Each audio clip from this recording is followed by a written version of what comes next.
Hey guys, welcome back to Virtual Gardening, episode number 6. On today's episode, I'm going to be teaching you guys a little bit about irrigation.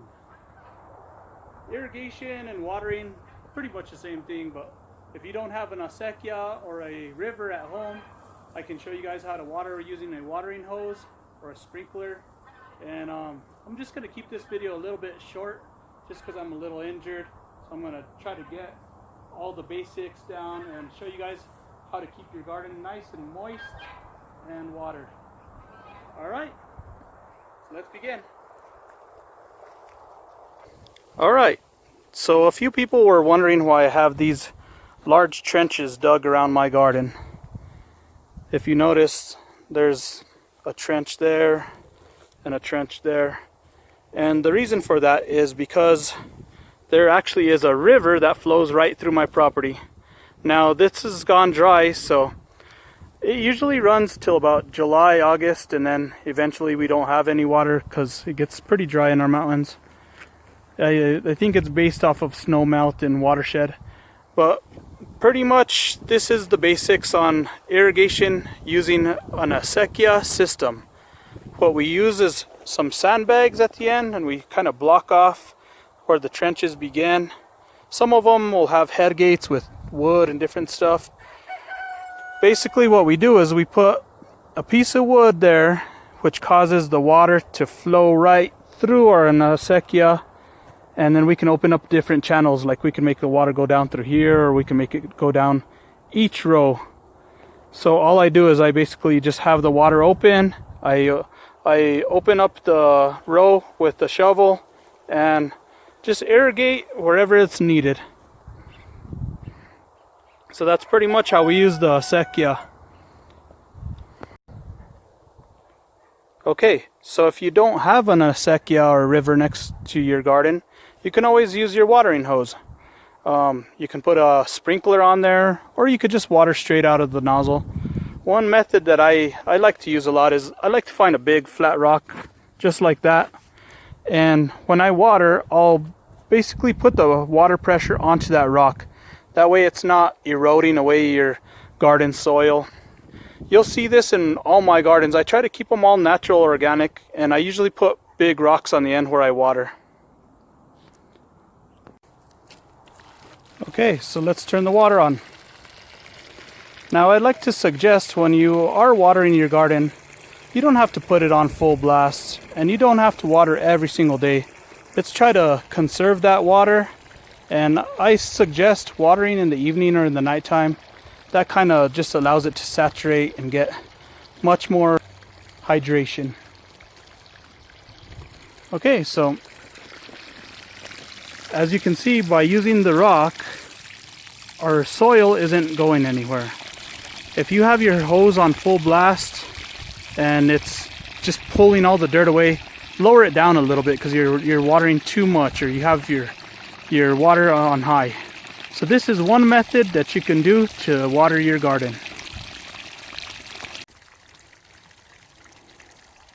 Alright, another method I like to use if I'm kind of in a hurry is the board method. What you do is you simply put a board down, and then I like to put a little like triangular rock, and this way you can water 2 rows at once. As you can see, the water's going down that one and the water's going down that one. All you're basically doing is splitting the water to go down each row.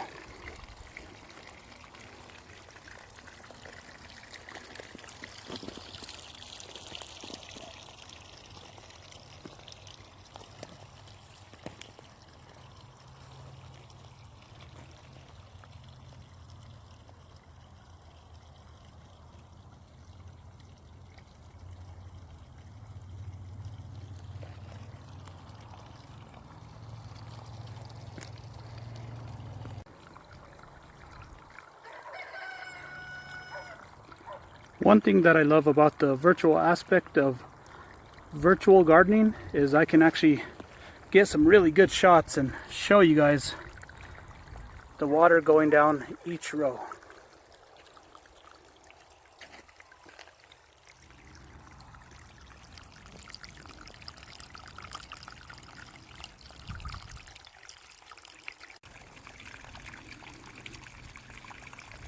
Alright, so that's the method using just a straight watering hose. Now, I'm pretty sure everybody has access to that, so that's probably the easiest way that you can go about watering your garden. Another method is using a sprinkler. Now, I have one that has multiple settings, and I can actually put it into like a mist mode or simulate rain. If you're going to use a sprinkler, you're probably going to have to move it around your garden, you know, rotate it and just put it in different areas. Or you can put it on a setting where it's like a stream shooting straight across, and I kind of find that works best for me. So I'll show you guys that method next.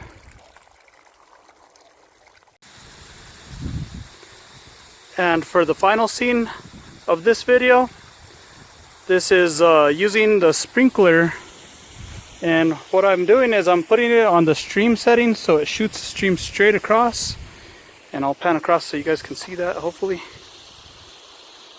And this one takes a little bit longer, but more or less this simulates rain, so I'm gonna just leave it there for about a good 15 minutes. And then what I'll do is I'll move it around to another side and I'll get another part.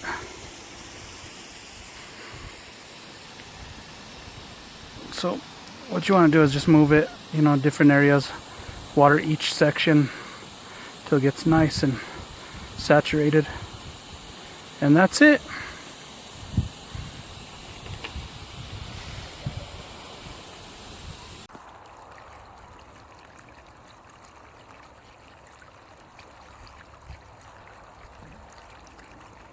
Alright guys, so that's pretty much how you water your garden.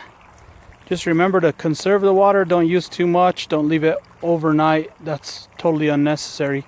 But just water enough that your plants get watered, and in no time you'll be seeing some flowers. By now you should already have, if not flowers, then fruit appearing or vegetables. So remember to share those videos with us. If you have pictures of your gardens, take lots of pictures and share them with us here on Facebook. Alright everyone, that's pretty much it. The basics of watering and irrigation.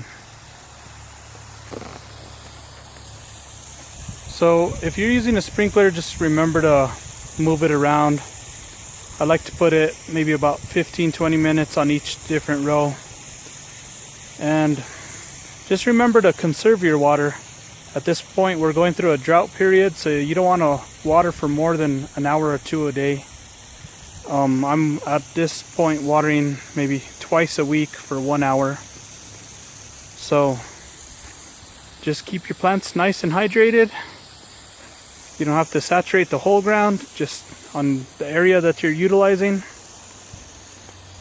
And until next time, remember to like, share, subscribe. Please continue watching our videos and have fun with it, guys. Hope everybody's safe, and happy gardening, everyone.